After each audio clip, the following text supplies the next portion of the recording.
Hello and welcome to the channel. I'm Kyle with Outside and Aquatics. This is the second part of a series of videos showcasing Rock Run Preserve.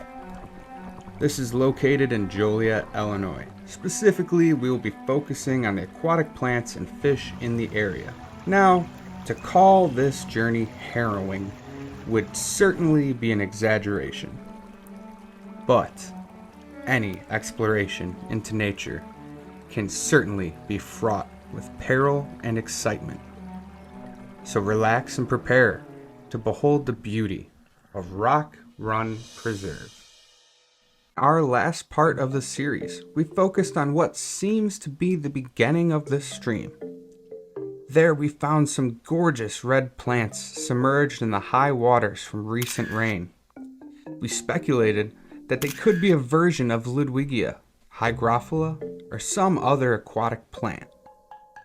Now, in this part, we work our way farther south in hopes of finding the body of water that this stream possibly feeds. On our journey, we found a variety of types of bodies of water and environments and fish that live in these amazing environments. They range from fast-moving streams to vast, deep bodies of water that were completely still, except for the movement brought in by a steady spring breeze. I found it very interesting how dynamic even small bodies of water can be. The characteristics such as plants and water clarity and depth, changing weekly and even by the day. I was anxious to catch my first footage on this trip of fish. So when on my way to the main filming spot, I stumbled upon this little drainage pond.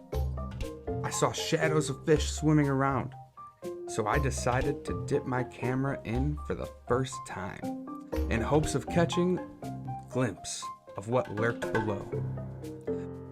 Now, one thing you learn when shooting underwater photography is that nature doesn't work for you. You work for nature, and it won't always go the way you plan. Of all the factors we don't control, there are a few that we do. We control our camera placement and our timing. And every now and then, our timing works out perfectly. We stumble upon interactions of nature that you would never get to see without the absolute perfect timing. Like this snake cooling off in the water, possibly relaxing from his last meal or preparing for his next.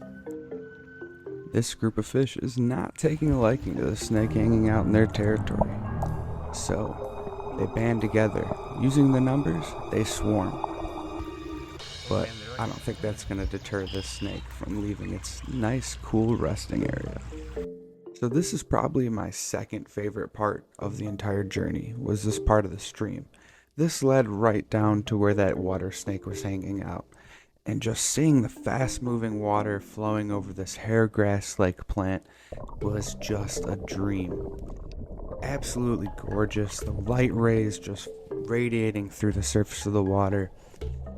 Absolute beautiful sight to behold. Only to be outdone by our next part of the journey, which is the large body of water that this stream feeds.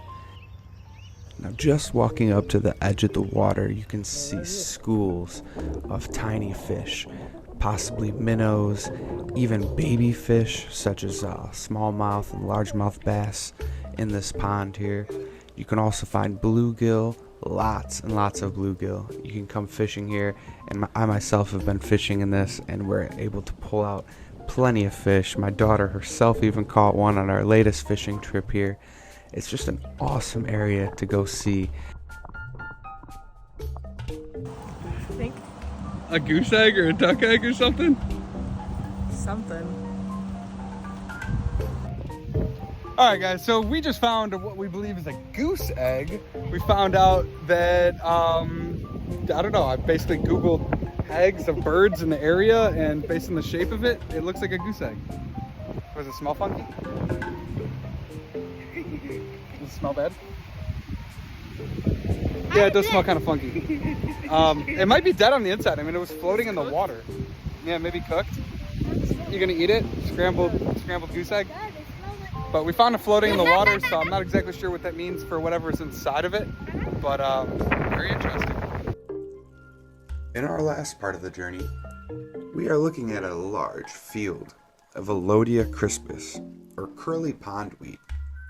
This is a common plant that you find in a lot of waterways in Illinois. Plants like this are important for keeping our waterways clear, and you can notice that it's becoming overrun by algae just due to the natural cycle. You'll see what I believe is a type of bass. It might be a spotted bass. Please correct me in the comments if you guys know better. But there's a family of them swimming through this Alodia crispus, and it was one of my favorite sightings. It was just a whole bunch of bigger fish just lurking in this lake, just hanging out and experiencing nature. Now that's the purpose of videos like this, guys. I want to inspire you guys to go out into your own local waterways, see the beauty that nature has to show you, and just soak that in. Thank you guys for watching this, and I will catch you in the next one.